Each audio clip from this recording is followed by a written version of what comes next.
Viral ngayon ang pahayag ng dating presidente at presidential candidate ng Amerika na si Donald Trump. Ipinahihiwatig ni Donald Trump na kung siya ang iluluklok bilang Pangulong muli ng Amerika, ang Israel ay mapoprotektahan at hindi na ito lilipulin. Ang mga pahayag ni Donald Trump ay pinaniniwalaan ng mga analyst ay bilang patama na rin sa kasalukuyang Pangulo ng Amerika na si Joe Biden. Sa termino kasi ni Joe Biden, dito sumiklab ang matinding digmaan sa pagitan ng Israel at ng Hamas. Sa mga naunang pahayag ni Donald Trump, ayon sa kanya, hindi sana itong mangyayari kung maayos lang ang pagpapatakbo ng kasalukuyang presidente ng Amerika. Lalo na ngayon na merong palitan ng mga maaanghang na salita sa pagitan ni Benjamin Netanyahu at ni Joe Biden. Sinabihan kasi ni Joe Biden si Netanyahu na hindi raw ginagawa ni Netanyahu ang kanyang kayang gawin upang ma-achieve ang ceasefire sa Gaza. Agad naman naglabas ng pahayag si Benjamin Netanyahu at ito ay pinupunto niya si Joe Biden. Ayon sa kanya, hindi raw seryoso si Joe Biden upang makamit ang ceasefire sa Gaza. Ilang oras lang ang nakalipas mula nang mai-upload ang videong ito, nag-viral ang pahayag ni Donald Trump at ang kanyang pahayag ay tungkol sa seguridad ng Israel. Tahasan itong sinabi sa kasagsagan ng kanyang kampanya na kung siya ang iluluklok bilang muling Pangulo ng Amerika ay hindi na raw lilipulin ang Israel. Sinabi niya ito mismo sa harap ng mga Hudyong Republicans. May patama rin ito sa Vice President ng US na si Kamala Harris. Ayon sa kanya, kung si Harris ang mananalo sa White House, ang Israel ay hihinto sa kanilang existence. Ang ibig sabihin lang ni Donald Trump, kung siya ay matatalo at maluluklok bilang Pangulo ng Amerika si Kamala Harris, ay mawawala na raw sa mapa ang Israel.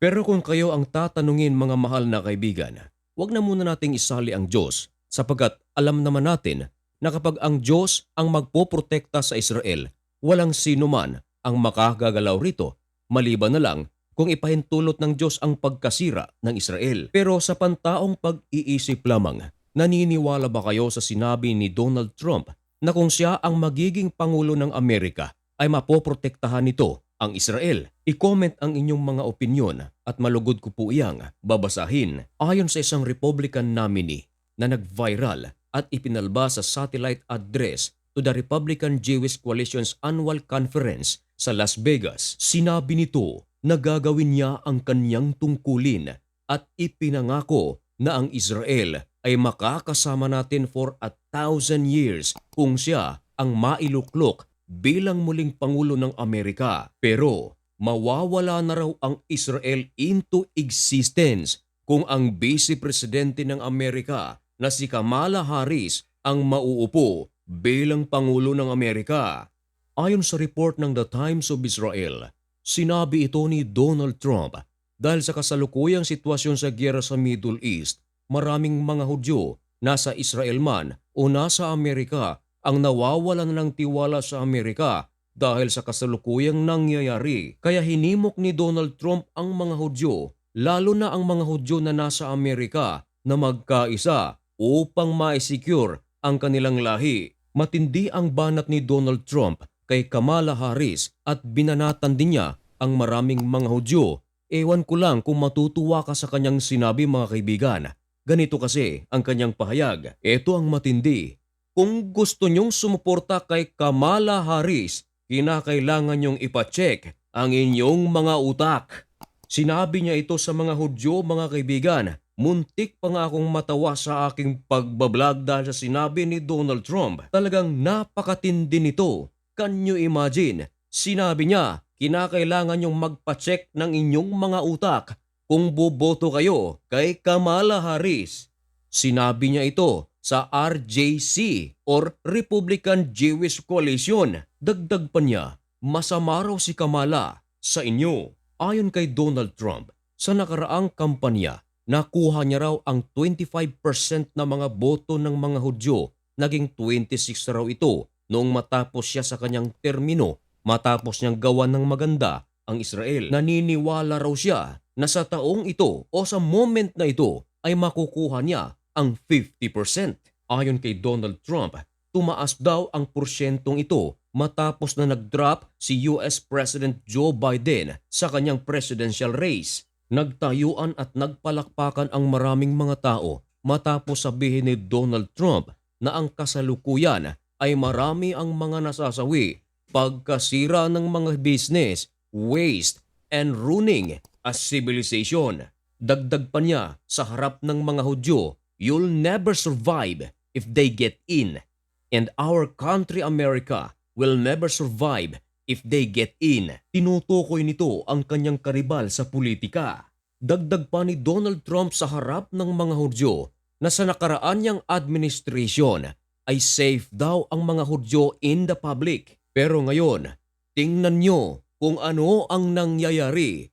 Pataas ng pataas ang anti-Semitic. Hindi niya raw papayagan na ito ay mangyari at ibabalik niya raw sa normal ang kalagayan ng mga Hudyo. Pero kung si Kamala Harris daw ang manalo, ang mga terorista ay magkakaroon ng walang tigil na pag-atake sa mga Hudyo at sa Holy Land. Pero gumanti naman si Kamala Harris at binanatan si Donald Trump.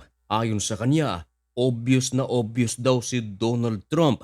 Nais niya lamang makuha ang atensyon ng mga Israelita at kung makuha na niya ang kanyang personal na interest ay wala na raw itong pakialam gaya ng kanyang nagdaang administration. Dagdag pa ni Kamala Harris na sa nagdaang administration ni Donald Trump ay minamaliit daw nito ang mga Hudyo. Dagdag pa ni Kamala Harris na mas pinasalamatan pa raw ni Donald Trump ang mga Nazis kesa sa mga Hudyo. At ito ang pinakamatinding banat ni Kamala Harris kay Donald Trump. Ayon kay Kamala Harris, sinabi daw ni Donald Trump na mas maraming magagandang bagay na ginawa si Adolf Hitler. Habang binabasa ko ang kanilang mga statement, mga kaibigan, naaalala ko tuloy ang aking bansang Pilipinas.